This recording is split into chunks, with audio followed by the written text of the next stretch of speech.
tonight with is a picture of your soul. You've seen this if you've been here before. The photon, which is the soul, and the aura, that is the very self, which is inside and attached also to the outside of the body. In Kyoto, Japan, people placed them in a pitch black room and set up a camera with a time exposure, 10 minutes time. And they were able to pick up pictures of the photons of people, people in pitch black, and the light that grows from the body, which is the photon, which is the soul. And these are the pictures that came back. And you can see even surrounding up at the head where the most light is emanating from, but even externally around the head you can see the blue light, which would be what people would call the aura. Okay, this is what operates you. That's a picture of you.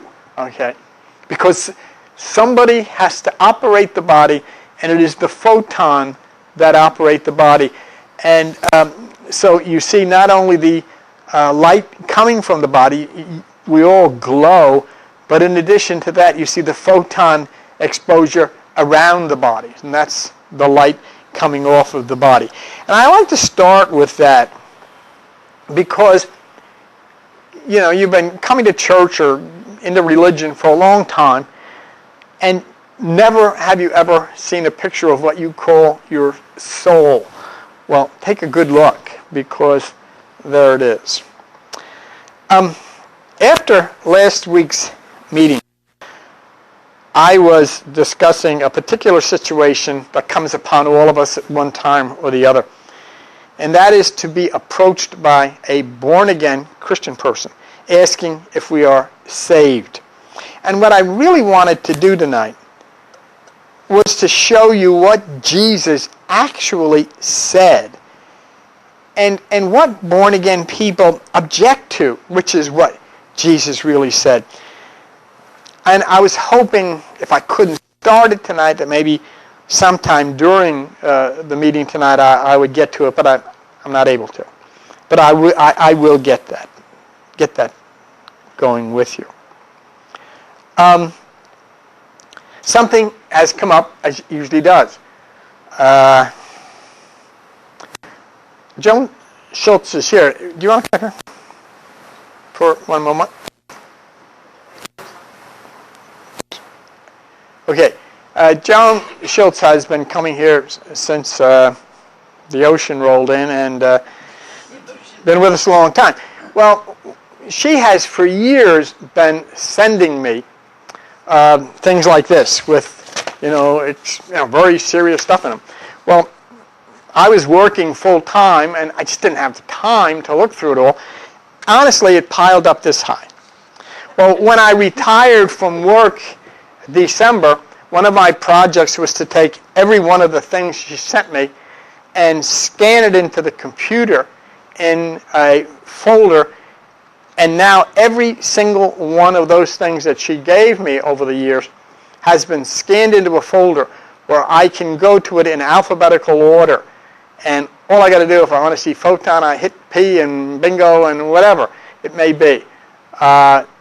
So I'm very excited about it, and I told her, because I wanted her to be excited about it, because I'm sure that giving me stuff over all of those years, one reached the conclusion that it's all, in the round file somewhere. Well, it's not, and it's all on the computer, and it's a treasure. It is like a dictionary of cosmic and beautiful spiritual things, and so I wanted to thank you for it. Now, one of the things that we've had on the internet, which is a big deal and has drawn a lot of response, was the fact that there is a white sickle in the middle of supernova 1987A. And when I told Joan Schultz about it before, she wasn't aware of it, but you had sent me that a long time ago, and in transferring this stuff to the computer, I found it, and we were able then to show where in the book of Revelation it says 6 times thrust in your sickle, And now we find in the center of supernova 1987A is the sickle. So when I was about to do tonight the Jesus thing, I came across one of the finales of her papers that I put into the computer. And it was about the number 8. And everything just hit me as it usually does. And then I said, I've got to do this. So this whole thing tonight is as a result of a sheet of paper you sent me a long time ago that finally found its way into the computer. So thank you very much. Thank you. Can I just say something? Sure. I just want everybody to know that I feel very honored because I'm like a vessel. I don't consider it me that did it. It was spirit, and it came through me to help you. So, it's just I'm glad that the big guy picked me to help you. The big kahuna, right? And plus, I've been really sick for about 10 years, and it feels good because now I feel like I've contributed to the world. Are you sure? Instead of just laying on a couch. Okay. Well, thank you. Thanks, John. Okay. So, basically, what she had sent me a long time ago, and I came across again as I was inputting into the computer, connects big time to 2012, December 21st, 2012. Let's clarify first, December 21st, 2012. And there's so much, with all of the stuff that's going on in politics and healthcare, people are lying and saying things, and nobody knows what in the world really is truthful. I saw something, I was telling Bill a minute ago, on Jon Stewart's program, and he showed Glenn Beck on television saying, this healthcare program is terrible, it's going to ruin the greatest healthcare in the world, which is the American healthcare, and it has to be stopped. And then they had a television report of him lying in his bed when he got home from the hospital saying, they almost killed me. This is the worst healthcare system on the face of the earth. And there it was for all to see. So it's lies, phoniness. With December 21st, 2012, most of what you see will say it's the end of the world. Let me tell you something. Nothing is going to happen on December 21st, 2012. It will have already happened. What is supposed to happen will have been completed by that date. Okay? The great change is to reprogram the human mind. You're going to see me tonight and hear me refer to the word matrix. I don't know how many of you have seen the movie. I really haven't. Just read a little bit about it. But the point is that we all live in a matrix. Okay? The matrix is the system.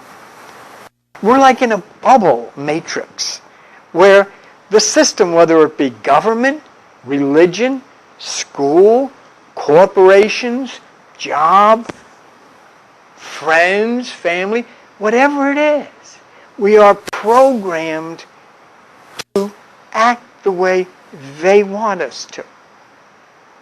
And so everything that comes to us as something we must do is part of the matrix. It's what the system needs us to do to be part of it. Well, the great change is to reprogram the human mind and to bring it back to a harmony with nature. To change from the obsession with violence to reestablish a concern for the sick, a concern for the poor, a concern for the animals and children and nature. So, that's what this is about. When you talk about the end of the world, I don't think people realize how many times the world has ended already. I'm going to take you into a mysterious place tonight that was recorded 13,000 years ago by someone 13,000 years ago talked about the ancient times.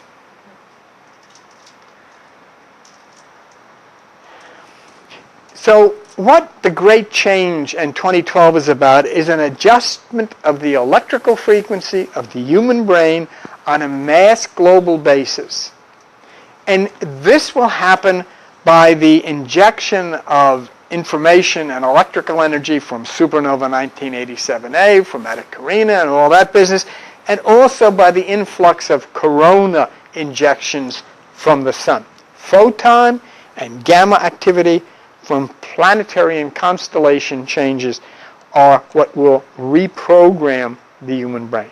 Now, as we consider this, I want to go back, and as a result of what I said of Joni's last report that she gave me, I want to go back and look at the Wheel of 8 as it connects to December 21st, 2012. And I want to add some important elements to it. And think, just don't look and say, oh, well, it says 8, 8, 8, 8. Well, no. The number 8 is used as a symbol. And do you know, when I tell you about something coming that I'm going to share with you from 13,000 years ago, it came from a place called Hermopolis. And do you know what that was called? It was called the City of 8. And so what we're going to find out is this doesn't go back to Pakel Wotan or Nostradamus or Jesus. It goes back to the beginning, or to one of the beginnings. So let's take a look at the Wheel of 8, first as it came from Pakel Wotan in the Mayan calendar, which we see here. This is the Mayan calendar, and you can leave it on as you've got it. But if you look closely at it, for those of you who are here, you will see the Wheel of 8 as it, spins around. There are 8 points on the Mayan calendar. And I always wondered, because this is a big deal, the Wheel of 8. But now I have learned why they had an 8-pointed wheel. And it was because of the City of 8 and the God of 8 and all of this business came to them many thousands of years ago. The calendar, which is that Wheel of 8, ends at December the 21st, 2012. And it is the Wheel of 8. Now, Nostradamus, back in the Middle Ages, was not referring to Pakel Wotan. He wasn't referring to the Mayans. But he came up with the time of the Great Shaking. He didn't say anything about a wheel or any of that business. But he said, when this is going to occur is when Sagittarius, Ophiuchus, and Scorpio come together and the sun intersects them to the middle of the galaxy, which is the Milky Way. That happens on December the 21st, 2012. So he was pointing at the same time, but he called for it as a grouping of these 3 constellations. Okay? Now, this is the grouping of the 3 constellations that you'll see here. And you'll see Ophiuchus holding the serpent. Down in the lower left-hand corner, you'll see Sagittarius. And there at the bottom at the right, you'll see Scorpio. If you'll hit it again, Joan, you hit it again too, Al, you'll see a red dot come down. That will be the center where the sun will look through on December the 21st, 2012. And we're talking here about astronomical things. We're not talking about any hocus pocus or anything. This is going to happen, okay? Now, Nostradamus lines it up with astronomical fact of the sun's position, which is going to be December 21st. But the astronomical alignment carries with it a curious connection to the sign of 8. It's a very important point because it was displayed on the History Channel when they did this work on Nostradamus in 2012 and showed the 3 constellations coming together. If you'll look now at the next slide, you will see how the coming together astronomically, you'll see one spoke here, the second spoke here, the third here, the fourth here, the fifth, the sixth, the 7th, and the 8th. And that is the 8-spoked wheel. And that's the way it was drawn on the History Channel. So not only is the Mayan calendar the wheel of 8, but Nostradamus, who astronomically said, well, we're going to have this great change because of the sun's involvement with the center of the galaxy when Ophiuchus, Scorpio, and Sagittarius come together. But when they do come together, they form the 8-spoked wheel. Now, looking at those constellations coming together, we then, on the History Channel, were able to see the book that Nostradamus put together about this coming together of the sun and these 3 constellations. And he wrote, but he put in the book some drawings of his own. And they're very interesting. And we're going to show you. You're going to have to hit it about 5 times here as we go along. Joan, go ahead. All right, now hit it once and you'll see. Now there you see the first wheel of 8. You can see it at the top. The wheel with 8 spokes. Now we see the second time. And again, the wheel with 8 spokes. And you see Scorpio. And again, the wheel with 8 spokes. And again, the wheel with 8 spokes. Now we reach December 21st, 2012. And here comes the wheel. Notice something. There are no spokes. Okay? And this is the way Nostradamus placed this. These were his drawings. And this is the way he placed this up until the point of the coming together of the constellations when the spokes disappear. So we have Nostradamus, we have the astronomy that we got from the History Channel, and we have the Mayan calendar connecting December 21st, 2012 to the 8-spoked wheel. The prophecy of the Buddha is quite consistent with the prophecy of Paco of Wotan, and it is also consistent with the prophecy of Christianity or the Bible. It's demonstrated in the Buddhic sacred wheel, which is called the Dharma, D-H-A-R-M-A. Buddha divided the time until the ending of the age and predicted the second coming of the Buddha. It was in 3 parts. It was done 2,500 years ago, and it, carried out for 2,500 years, which meant that the second coming of the Buddha would be now. And this is how the time was divided. It was divided like this. You hit it again. The Buddha predictions the former day of the law would be 1,000 years. Now you're going back, 500 years BC. The middle day of the law would be 1,000 years, and the latter day of the law 500 years. A total of 2,500 years, which brings the coming of the second Buddha to now, right now, the same time that we're anticipating December the 21st, 2012. So the 8-spoked astronomical pattern of December 21st, which is shown in the Mayan calendar, also appears in the History Channel's setup of the alignments of the constellations and with Nostradamus, and is now demonstrated with the second coming of Buddha to be now by the Dharma wheel. And as you can see, the Dharma wheel is also the 8-spoked wheel. So we're connecting them. It's not just the fact that they all had an 8-spoked wheel.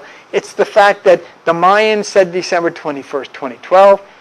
Nostradamus predicted the coming alignments of the constellations which come to that date. And now here is Buddha saying the second coming of Buddha would be now. And here is the 8-spoked wheel. Which then brings us to Jesus Christ. Jesus Christ is now squarely mixed into this prophecy because a legend has it that he gave to the Coptic Gnostics of Egypt a key, and it was called the Coptic key. And the important part of the Coptic key is to look at the symbol. And here is the Coptic key, and there is the symbol, and as you can see, it is the Wheel of 8. So what have we done? December 21st, 2012, the Mayan calendar, Votan, the astronomical chart from the History Channel, Nostradamus, Buddha, and now Jesus Christ, and they all carry with them the Wheel of 8.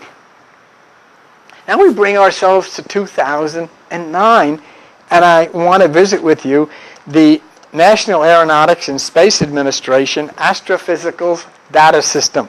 If you would, we'll look at it here, and it says the origins, evolution, and fate of the universe. And it tells what the Astrophysical Data System of NASA does, enabling scientists and engineers to construct instruments and measurements and so forth and so on cosmic things. But the good part of it is, and the interesting part of this thing from Astrophysical Data Systems of NASA, is their logo, and look at it. Over to the right, it's an 8-spoked wheel. Couldn't it be, a 6 or a 10 or a 9 or something? No. They're all 8-spoked wheels, and it carries itself right up to the point of NASA. Now, I guess we've been talking about this for 20 years, not necessarily 2012, but we've been talking about the Wheel of 8. And I gave people many, many years ago little envelopes with the Coptic key in it. Long before we knew anything about 2012, long before we knew anything about Nostradamus said, before we knew anything about the Mayans said, or astrophysics, or the History Channel, or any of that business, long, long, long before that, we had something placed on the speaker's platform that I've been using for 20 years. Look what it is. I mean, that was 20 years ago. Charles made it. Congratulations, Charles. And it's still here. I mean, doesn't it, it should start to get a little tingling. It should start to get into you that I know what the hell I'm talking about.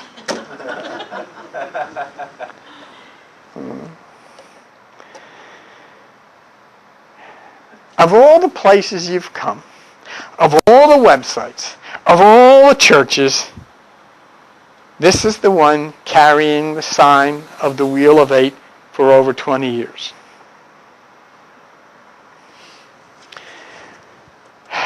So I was telling you about Joan Schultz, and she gave me this material about the wheel and number 8 years ago. Now, it's more than curious to me, because as I studied that and I looked at all of this business of 8 connected with December 21st, 2012, I have proposed to you since 1997 that supernova 1987A was the 7th seal of the book of Revelation. And one of the things that Joan gave me showed that NASA says in the center of supernova 1987A is a white sickle. And we looked and we found all of the 7 angels in the book of Revelation thrust into the earth. A sickle. Come on. Couldn't they could have put in a lawnmower or a hammer or something. No, it was a sickle. But what's really interesting to me? Look what you get when you turn supernova 1987A on its side. You get the number 8. Don't you? And then there was the eye of the Hourglass Nebula. There's an eye in the sky looking at everything that goes on, and it's a human eye. How do I know it's a human eye? Because I had cataract surgery. I have an Indian doctor, and because he did such a good job, I brought him the picture, and he looked at it, and he said, this is a human eye. I said, well, it's in the sky looking at you, so you better not screw up when you're here. Let me show you the eye from the Hourglass Nebula. Yeah, that's it. But you know what's interesting? When you pull back and you look at the Hourglass Nebula from a distance, what do you get? The number 8.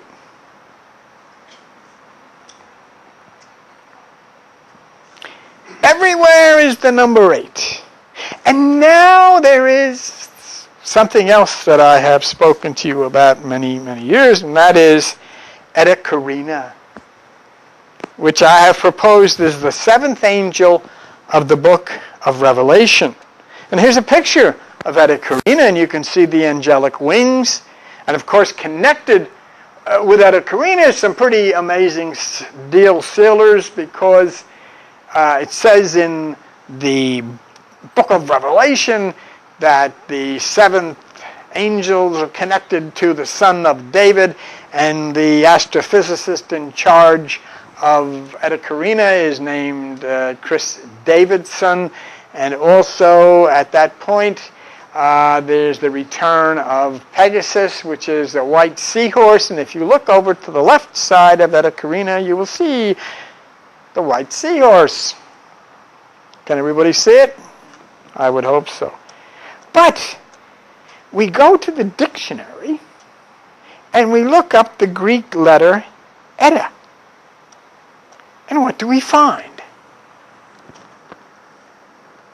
Eta is the 7th letter of the Greek alphabet, the 7th angel. In the system of Greek numerals, it has a value of 8. Oh man, that's covered everywhere, isn't it? The hourglass looks like 8, supernova looks like 8, and Eta Carina is 8. Now, in going through the material that Joan Schultz provided, I found other things that I feel are extremely important. As a signal or a symbol, the number 8 is used in conjunction with the Great Shift. With that in mind, and with the visitation that we had in this room that I spoke to you about earlier, we're probably about to step out into a new experience. For those of you who have waited and said, when is something going to happen? But now for you, it's time to walk into the most ancient of ancients created by this light, and where you will find the secret of secrets is in something called the Emerald Tablet. The fundamental reality of the Emerald Tablet, which is at minimum 13,000 years old, and there are those who say it dates back maybe 30,000 years. Well, the tablet is the octogenic stone.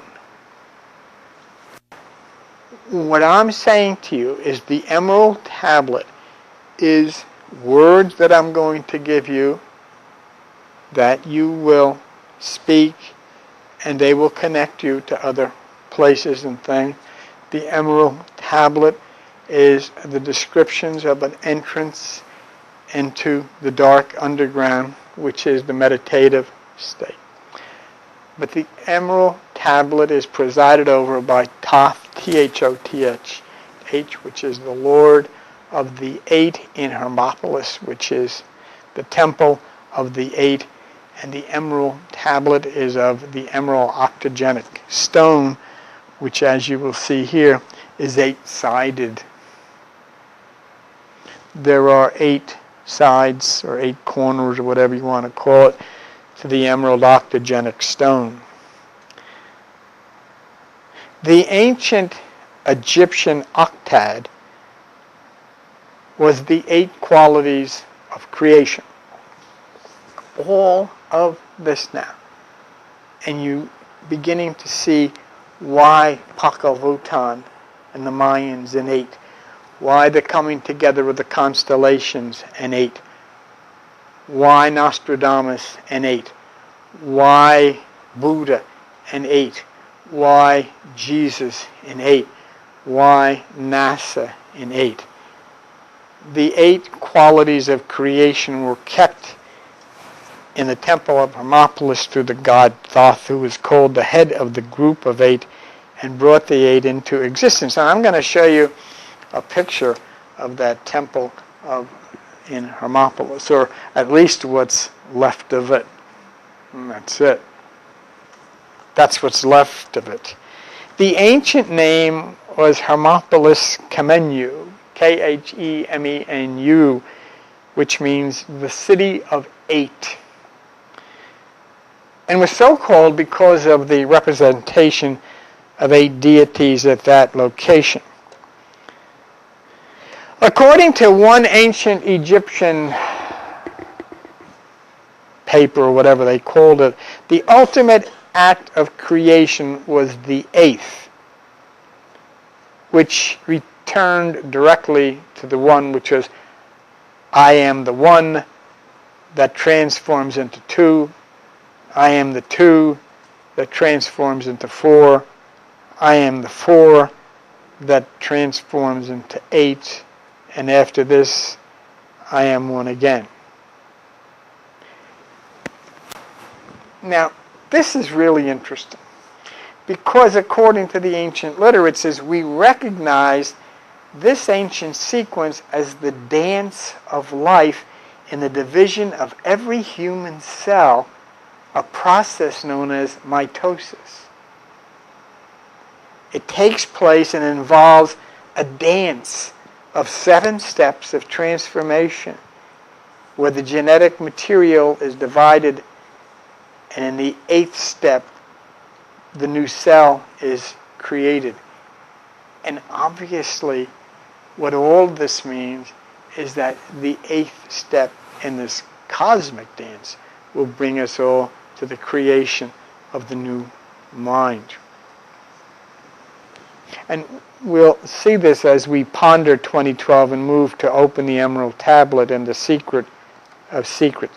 Incidentally, you can go and look at the Emerald Tablet translated into English at a website called www.crystallinks.com. What I would suggest, however, is if you'll trust me, now that's up to you, but if you'll trust me and if you can come here, I will lead you through this and I will translate it for you.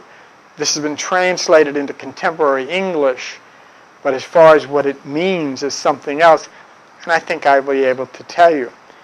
But this is the symbol on the Emerald Tablet at crystallinks.com. There is the god Thoth with the ibis head,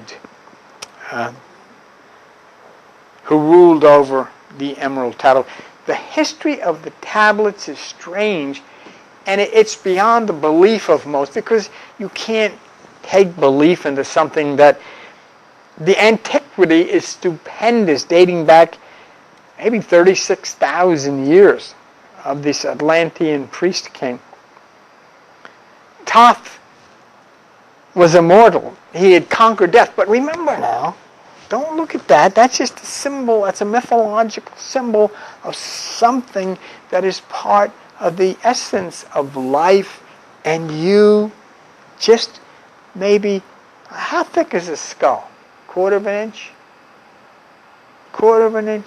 If you go from in here where you're, and go outside 1/4 of an inch, that's where you'll find the Emerald Tablet. Thoth was deified as the god of wisdom, the recorder. And he went into the halls of Amenti, A-M-E-N-T-I. You'll see the word amen in there. And then you'll also see that where Jesus calls himself the Amen. So it's all connected. We're not doing anything foreign here. We're just taking it back to the time of the quantum. Thoth's writings were known as the Emerald Tablets, and they will give you authority from Amenti. And if it makes it more comfortable for you, it is authority from Amen. And if it makes it even more comfortable for you, Jesus called himself the Amen and sits on the throne in the great hall of Hermopolis, which is the hall of 8, which would be consistent with the fact that Jesus gave the Coptics the symbol of the wheel of 8. Here's an interesting thing. A particular group of priests, thousands of years ago, left this Iraq or Egypt, wherever this was, and they migrated. Now listen carefully to this. This is the story. They migrated to South America, where they found a flourishing race, the Mayans. And they stayed there, and they buried the Emerald Tablet with all of these truths below the Temple of the Sun. So when you see the Mayan Wheel of 8, and you see the Mayan prediction on the calendar of December 21st, and then realizing that these ancient people who had migrated to that point thousands of years BC were there, it all starts to connect the parts of the puzzle. That December the 21st, 2012 was not traced just back to the Mayans in 600 AD, but back to Thoth and the city of 8 30,000 years ago.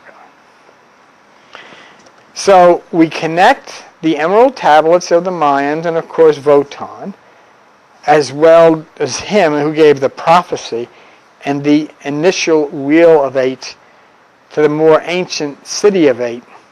And I need you to keep in mind, and I hope you'll follow me with this, because this may wind up being the most important thing we've ever done, because it's bringing us to, right up to the gate or the door. But no matter how bizarre this may get, I want you to keep one thing in mind.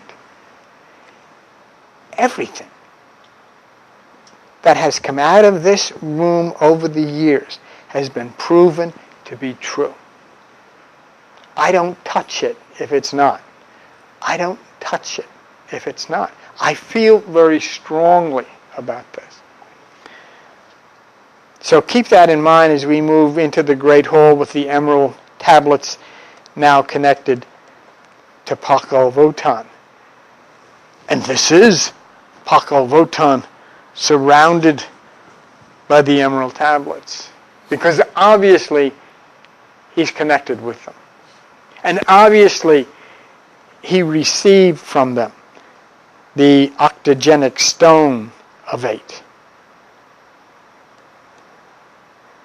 All of this comes to Pakal Wotan and the Mayan calendar and the Wheel of 8 and the astronomical alignment of December the 21st, 2012. And we look at Pakal Wotan again. And in the lower left-hand corner, the Mayan Wheel of 8. In the upper right-hand corner, the astronomical alignment which will take place December the 21st, 2012, which the Mayan calendar ends at, which is the Wheel of 8. And the Emerald Tablets of 8 on either side.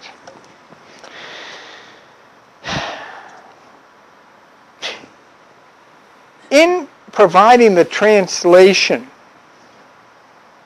of the Emerald Tablet, the Crystal Link writer said this, and you should take this to your heart. If the light is in you, the light which is engraved in these tablets will respond. Just say that to yourself real inside of yourself.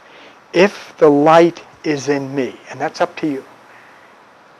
Then the light, which is engraved in these tablets, will respond, and I will show you that light.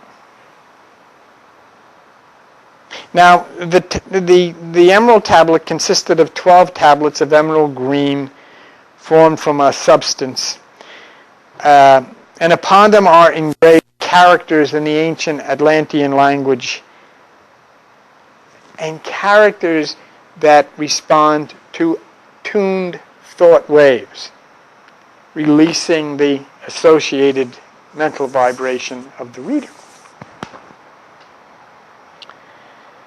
The wisdom contained in the emerald tablets is the foundation of the ancient mysteries. And as it says, and listen to this very carefully, for the one who reads with open eyes and open mind, your wisdom shall be increased 100-fold.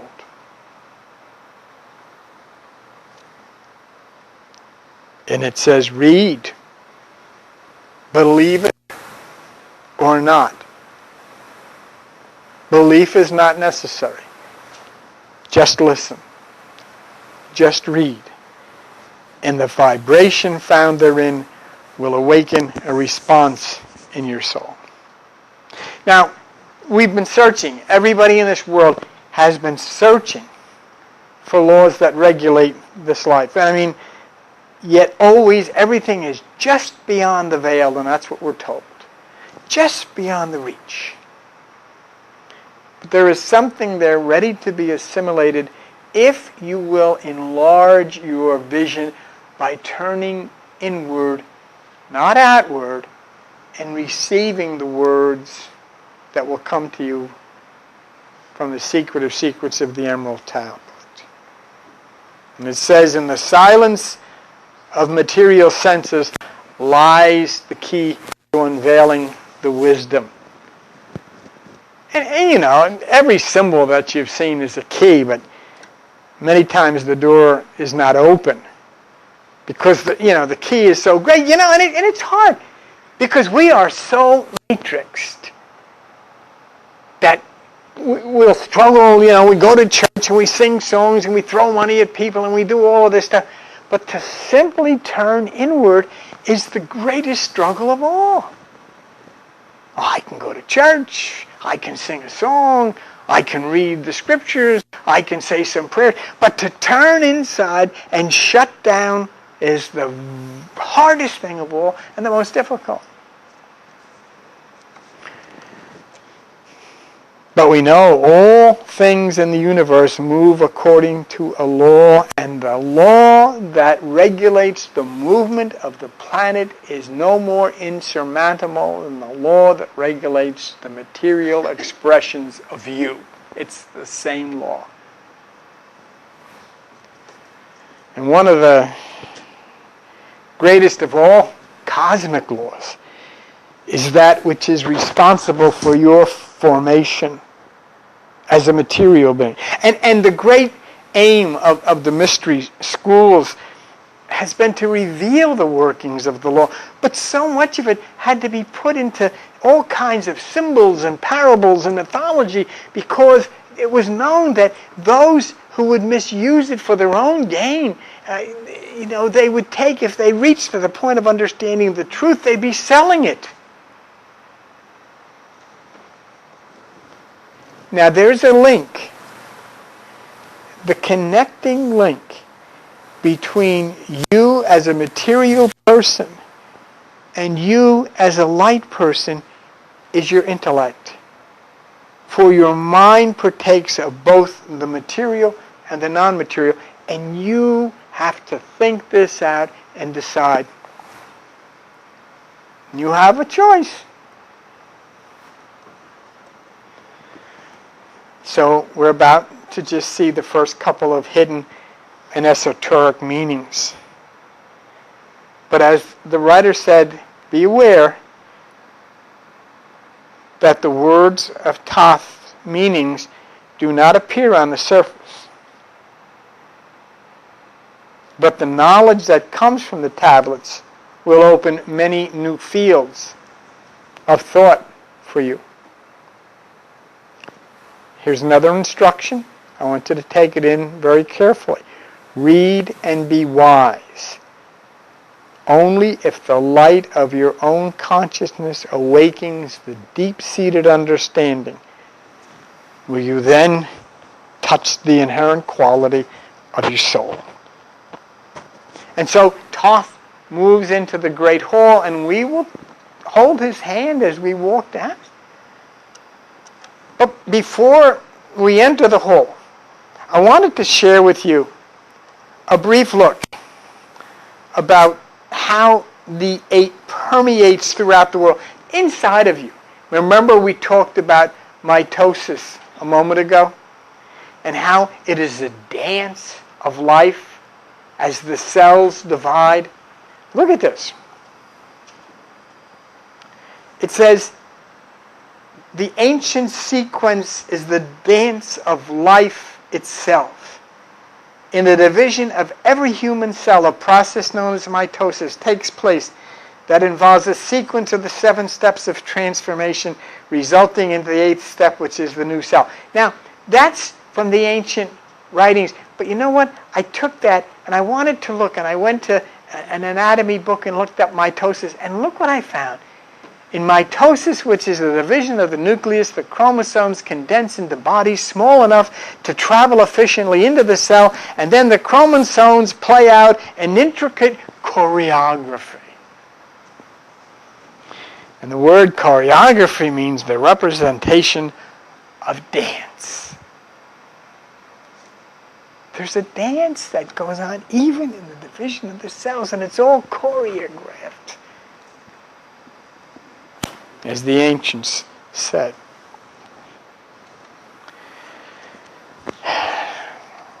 If you read about mitosis from a scientific perspective, it's choreographed, a dance. It's like changing partners on the dance floor.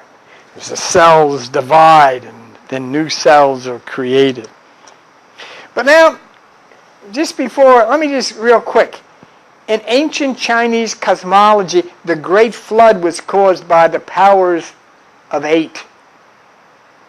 And 8 became the holy number in Chinese. Chinese philosophy spoke of the 8 winds of creation and tied them to I Ching, from which all possible combinations can be divided. And the forces were expressed as the 8 pillars that held up the canopy of heaven and the 8 gates of the rains. It's all 8. Now I'm talking about ancient China. And many Tibetan mandibles are geometric patterns generated by 8. And Feng Shui, which you hear so much about, is based on the octagon, which is 8.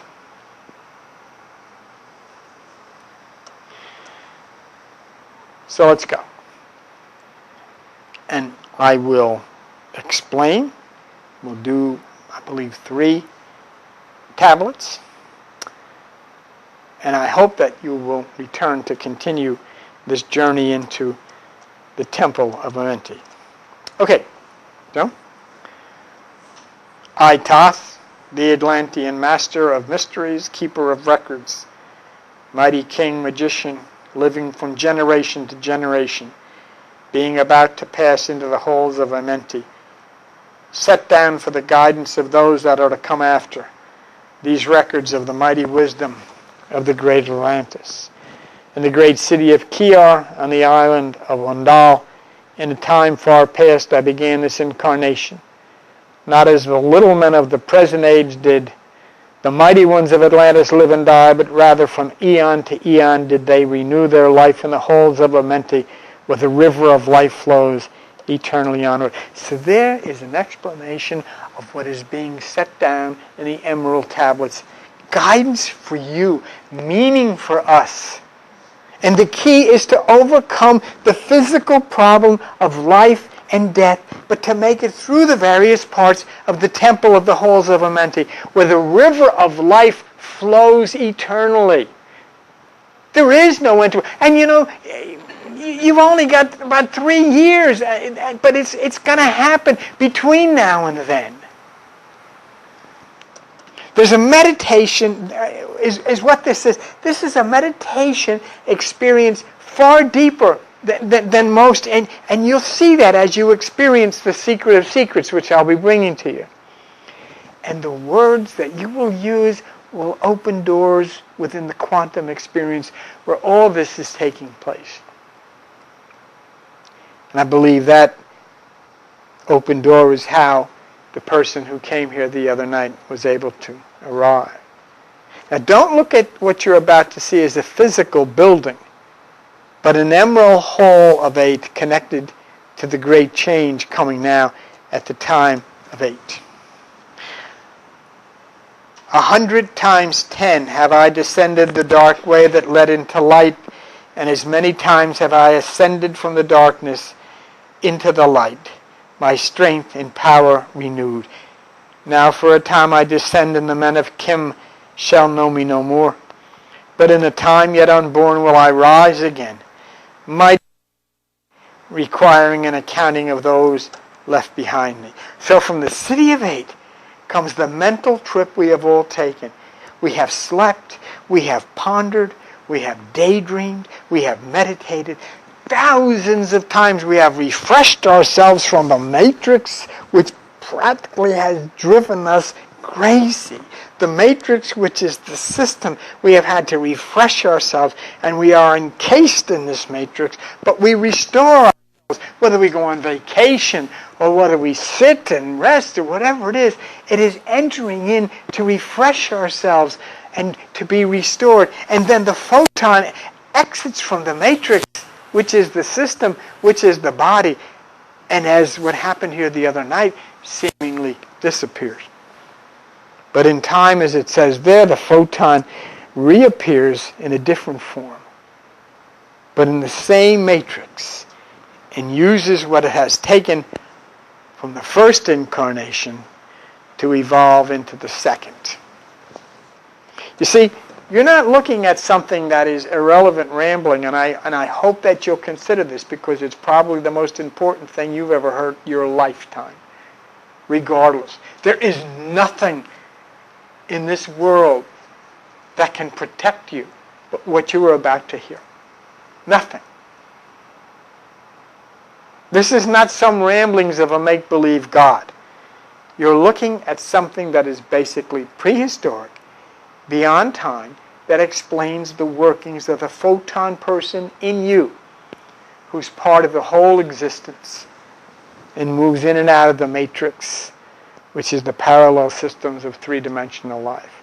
The city of 8 is that breaking of the matrix, and that is what is going to face all life as the structures begin to collapse around us as we get closer to 2012. Don't look for an end of the world, as I told you.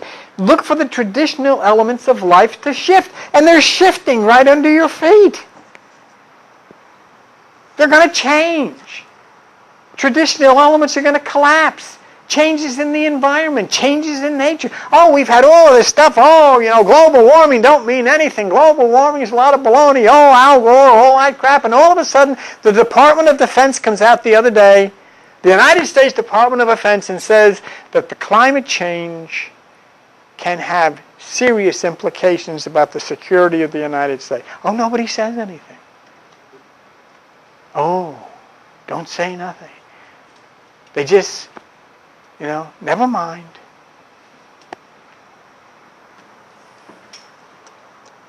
When I use that word matrix, and you think, but if you look at that movie, I'm going to have to look at it. I've never seen it, but it describes, listen to this. See if you fit into this. I'm almost done here. See if you fit into this.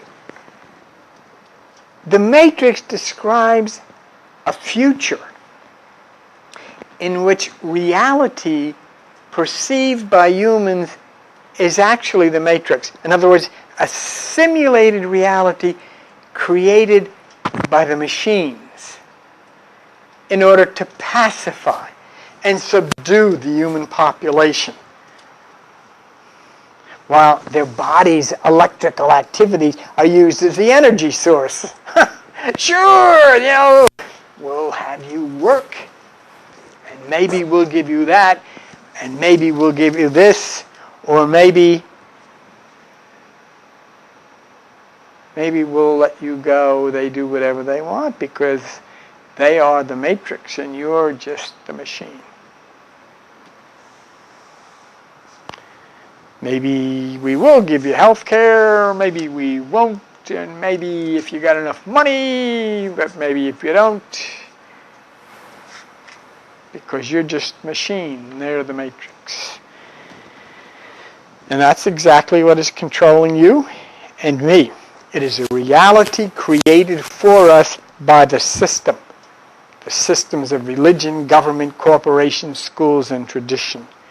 And it is a system created by the lower dimensions which pacifies and subdues you by allowing you only to do what the system perceives is good for it. You don't do anything beyond that. You're the energy source.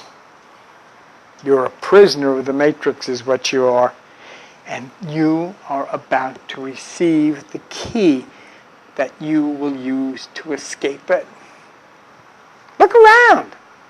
I mean, I'm not telling you. I mean, if I was telling you this maybe 10 or 20 years ago, you wouldn't see anything. But look around.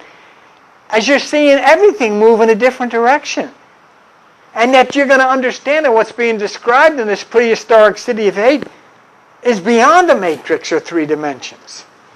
So, great were my people in the ancient day. Here's something written 30,000 years ago, and he's saying how great things were in the old days.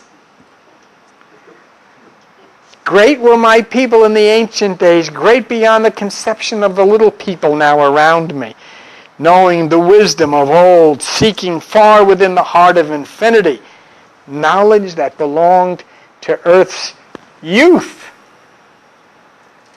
Wise were we with the wisdom of the children of light who dwelt among us.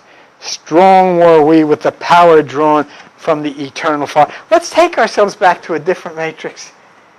At least 13,000 years ago, and the voice is telling us of the greatness of a living race then. So great beyond what you can even conceive of. You can't conceive of anything like this. How come? What do we got? Television? A car? The ShopRite? Walmart? Trapped in the mind. And as you come into this room, you're seeking deep the center of infinity into the subatomic quantum realm of photon to unlock this wisdom. Now, where it says the children of light are the ones of the higher photon. Oh, they're even in the Bible. The tribe of light is Judah. And they have 186,400 people in it, which is the speed of light. They draw their substance from the shallow desires of the physical. See where it says? Material things, corporate things, government things. But we would draw rather from the center of the hall where you're going to go with me if you wish, where the internal fire, which is the eternal photon, burns with amazing light. That, if you are willing, you will be able to absorb. Now you're coming upon a time of opportunity to draw from the fire as we move ourselves through these passageways of knowledge. And don't look at me. Because when you look at me, you're looking at the matrix. And don't look at me, but hear the words when I speak them from Thoth, because that word that will come to you is from the children of Photon. And these words that were spoken 13,000 were destined to be translated and made available for you. So you're not left simply to hang onto your chair and see what happens in 2012. No, between now and then, if you're willing, it will come to you that you know. Grew I there from a child into manhood, being taught by my fathers the elder mysteries, until in time there grew within the fire of wisdom, until it burst into a consuming flame. I desired nothing but the attainment of wisdom, until on a great day the command came from the dweller of the temple that I be brought before them. Few there were among the children of men who had looked upon that mighty face and lived, for not as the sons of men are the children of light when they are not incarnate in a physical body. God tells us there. Listening to the mysteries to find wisdom, not listening to those within the matrix, not listening to the ministers or the priests or the politicians or the CEOs of the corporations or anybody, listening inside, within yourself, to the sounds of the silence, listening in your meditation to the nothingness that allows the absorption of the Father of photon light to move through the labyrinths in the electrical circuitry that's your mind. And you do this gradually, and as you do it gradually, you're pulled away from your obsession with the physical realms and desire nothing, as Thoth said, except oneness with the supreme photon that is your life beyond the constraints of the physical. When you read the line there that says, few there were who had looked upon that mighty face and lived, you can bring the Bible passage that says, the way of his life is narrow, and few there be who find it. And then the truth of photon, that which we call the soul, that which we can now see when you're outside of the physical body in the existence of light, which is photon, you're not in any way as those which are now as we sit here. What lies outside of your skull is the wonders of existence. And this is the final one for tonight. Chosen was I from the sons of men, taught by the dwellers, so that his purposes might be fulfilled, purposes yet unborn in the womb of time. Long ages I dwelt in the temple, learning ever, and yet ever more wisdom, until I too approached the light emitted from the great fire. This from the city of 8, where you have been chosen, or else you would be not here sitting listening to me now. You have submitted to the dweller, and you now have the opportunity to flow in the photon of harmony, to fulfill the purposes of the new matrix that those outside don't know anything of. He dwelled in the temple, meaning the photon of all existence has been offered the absorption of the temple, where through their meditation into the light, wisdom becomes accumulative, until finally, as you'll see, the great door, which is outside of the matrix but deep within, the pathway to the dark opens. This is offered to you. But remember, few there be who find it, few there be who choose it. As it says in the Bible, the spirit is willing, but the flesh is weak. I will interpret the words of Thoth as we go along in the coming weeks, and you have the choice to listen or disregard them. But they are the temple of 8 and part of the great wheel of 8, and will provide you with the stimulation that serves as the wave offering of the one within who sits on your throne. So I hope you'll join us as we move along the passageways with Thoth, through the darkness of the meditative state, into the great hall of Amenti. And notice that word, Amen,